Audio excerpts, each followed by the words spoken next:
Hi, I'm Casey Henry from the Murphy Method, and I am happy to be able to do this lesson today for Bluegrass Unlimited magazine. They are the oldest and most venerable publication that covers bluegrass music, and I actually worked there for 5 or 6 summers while I was in high school and college, back when their offices were in Warrenton, Virginia, Broad Run, Virginia, actually. Had to drive an hour and 10 minutes from my house every day to get there, but it was worth it. So what I'm going to talk about today is a tuning technique. And all the credit for this goes to Sonny Osborne, because I learned this from him at a workshop that he and J.D. Crowe did in Roanoke, Virginia, that was sponsored by Accutab. This was around 1999, I think. And he explained his technique for keeping the banjo in tune even when you capo without having to actually turn your tuning pegs. This makes it a lot faster and easier to capo without having to take so long to retune. This is especially important if you are on stage and you don't want to hold up the show by trying to get your banjo back in tune after changing keys. It's also really handy in jams when a lot of tuning can kind of drag down the energy of the jam session. So the idea behind it is this: wherever you're capoing on the neck. So the very first thing is you want to get your banjo in tune really well in open, right, in the key of G. And of course, use your tuner to do this. Adjust it by ear if you are comfortable doing that also. But your starting tuning has to be solid in order for this to work. So for our example, we are going to capo in the key of A. So I've got a capo. I'm going to slap it on at the 2nd fret. And then, of course, you always want to spike capo or tune your 5th string to match what you have done with this capo. So we capoed up 2 frets here. So we're capoing up 2 frets here. I'm spiking this at the 7th fret. Now, the 5th string, you are always going to have to turn your tuner, no matter what. So our other strings, the capo is always going to pull them sharp.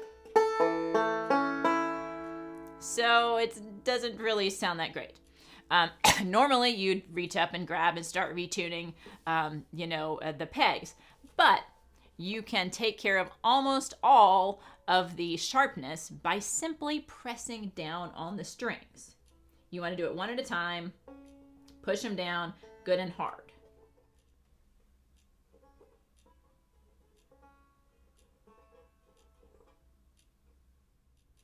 And that will flatten out your notes. Sometimes it flattens them out more than you want. And feel free to,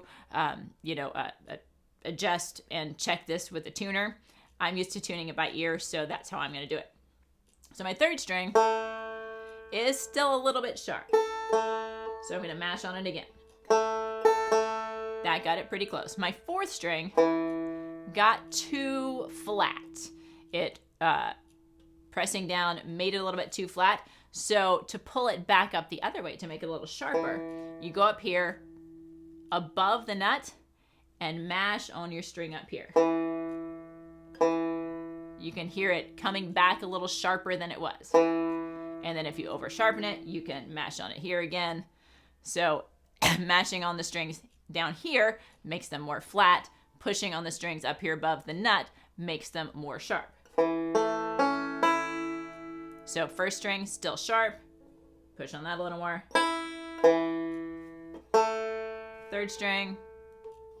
2nd string. Still way sharp. Mash on it.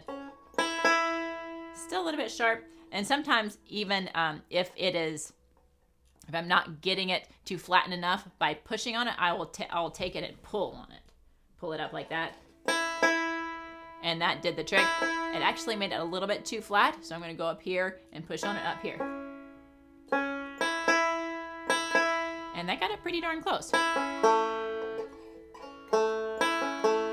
a little too flat from pulling on it. Go up here, push.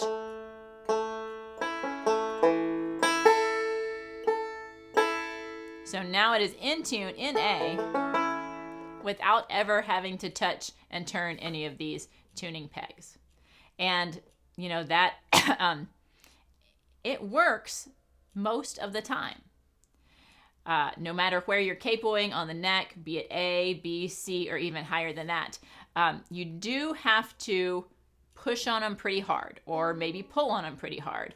But chances are you're going to be able to get 100% back in tune by just doing that and not having to turn your tuners. It is a real time saver. And many of my students and the people that I have talked to at camps over the years have said that it really does help them in their daily playing lives. So give it a try and see what you think.